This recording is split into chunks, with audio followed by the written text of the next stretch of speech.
திருப்பூர் மாவட்டத்தில் மூதாட்டியிடம் காவல்துறை என கூறி ஏமாற்றி நகைகளை கொள்ளையடித்து சென்ற 8 பேர் கைது செய்யப்பட்டனர்.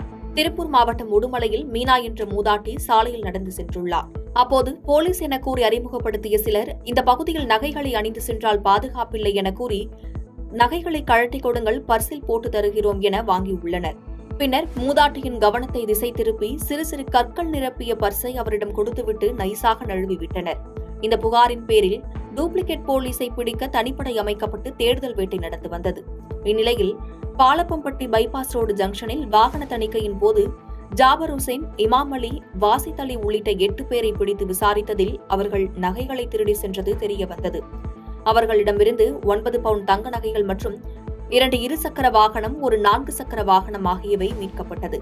மேலும் விசாரணையில் பல பகுதிகளில் இவர்கள் வயதானவர்களை குறிவைத்து இவ்வாறு திருடிவிட்டு தப்பித்து சென்றது தெரியவந்துள்ளது.